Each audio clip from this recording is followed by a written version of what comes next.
Oromoodha.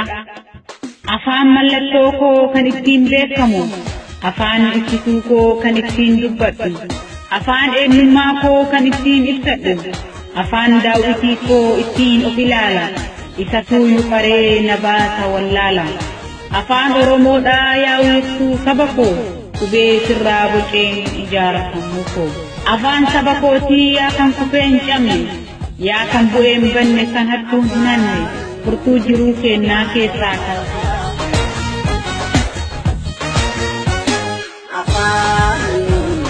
Afaan Oromoodha,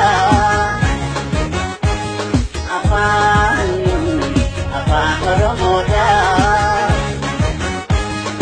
Wala mutete, ittisaati mada, wala kuintau, kan saudara. Afaan Oromoodha. Jaatanii guddichaan mataa ol siqamnu, datti dhaabuuf jirraa aarsaa hunda goone, afaan Oromoodha kallacha saba koo kan eenyuun kunuun. Jaatanii guddichi kan afaan Oromoo, hiikkaa jecha keetii Ingiliffaan hiikee nu barsiisa qomoo. Qubeen jenereeshinii waa hedduu argeera, afaan koo ukkaamsuu yeroonsaa darbeera. Jaatanii guddichaan gadhaaban hayyoonni, akka qubee isaa baratuuf dhaloonni.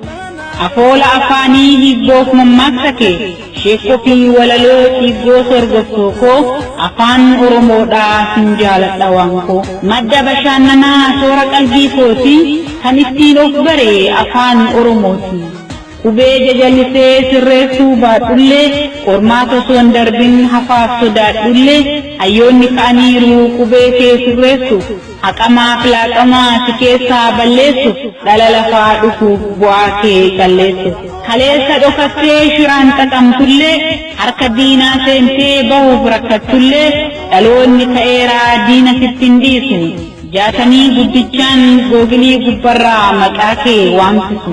Hiikkaa jechoota kee Ingiliffaan jijjiiru, qubee kee sirreessuuf, maalummaa kee ibsuuf, maqaa kan kee gaarii addunyaa waamsisuuf hayyoonni hiriiru.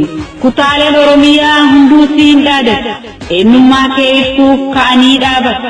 Kunsiif walaleessaa inni kun si sirba, hidda kee dhaabanii sitti godhuuf jilba.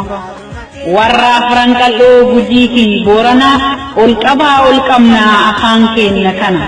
Hortee utaa wayyuu Maccaa fi Tuulamaa, warqiin afaan keenyaa maaliin madaalama. Booranaaf Barreentuu ilmaan abbaa tokkoo, siqamna afaan koo furtuu guyyaa rakkoo. Duudha faadaa keenya isa abbootii kalee, maaliif ibsaa jirra afaan kooti malee. Dabaree qabatamaaf dabaree afuuraa, qubee keetiin bocee maqaa waama suuraa. Ilmaan sikkoo mandoo si faana hiriiru, afaan saba kootii eenyullee hin jijjiiru. Sikkoof mandoon keessaa kutaan ilmaan Arsii, jaatanii guddicha dhalootaaf dabarsi. Osoo keessaa nafin dabareewwan seenaa, akka galmee gubbaa sarreen galu feena. Dirree Sheekanaa Huseen Holqatoof Umarii, jaatanii hordofii seenadhaan wal barii.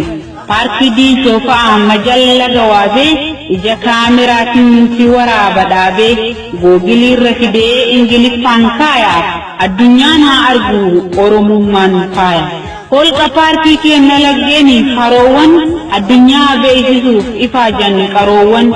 Addeellee fitayya arbaa guuguuf dheeraa, jaatanii kunuunsuun dirqama ta'eera. Gocha haroo qeerroo injifannoo azuulee, seenaa sikkoof mandoo afaan Oromootiin babarreessa fuulee. Nageellee Asallaa Roobeef Shaashamannee, Bikkisiif Boqojjii si barreessa qubee koo seenaa kan kee wajjin. Gaara Cilaalotiif Tulluu Shaatoo laali, iddoon seenaa qaban qabeenyi biyya koo kan dhokatuuf maali. Jabaadhaa lammii koo jaataniin haa cimu, akka seenaa sabaa addaan baasee himu. Hayyoonni bu'uursan jaatanii guddicha, Hamzaa Waariyoodhaa kan akka Leellisaa, Imaanu'eel Raagaa, Aayishaa Alii fi kan akka Saaliyaa. Hayyoonni hafanis jaatanii guddisuuf Faataan Waardiyaa. Daani'eel Bariisuuf Amaanya Karooti, dhaloota qubeedhaa qaroo saba kooti. Habtaamuu Lamuu fi Elemoo Aliifaa, jaatanii bu'uursun nuuf taatan hangafa. Saaphaloo Kadir, Ituu Umbannaadha, Kamal Abdallah, Darajjeedhaa fi Gurmeessaa Didaadha, ammas biroo sirrii dhaloonni barreessuu fedhan qubee sirrii. Walaleessitoota Kadir Abdulatif, Amaanya Farootiif alleellistuu sabaa, jaatanii guddichi hayyoota hedduu qaba. Jabaadhaa lammii koo kaabaa kibbaan jennu kallattii hundarraa, jaatanii haa dubbisnu googilii gubbarraa. Afaan keenya cimsuun haafuun wal harkaa, gadi dhaabuu qabnaa Finfinnee walakkaa. Ciggoo hiikkachuudhaaf boca qubee barree, addunyaa haa waamsifnu afaan keenya qarree. Hiikkaa jechoota fi afaan keenya faayaa, galmee qubee keenyaa dhalootaaf ol kaayaa. Akka lammiin xiiqiin cimsee qabatutti, akka ormi dhufee dinqii daawwatutti, akka aabaa jedhee nurraa baratutti. Akkas gochuu qabnaa afaan keenya cimsuuf, maalummaa Oromoo addunyaadhaa ibsuuf. Akkas gochuu qabnaa afaan keenya cimsuuf, maalummaa Oromoo addunyaadhaa ibsuuf. Barreessee kan dubbisee leellistuu sabaati, urjiin saba kiyyaa afaan Oromooti.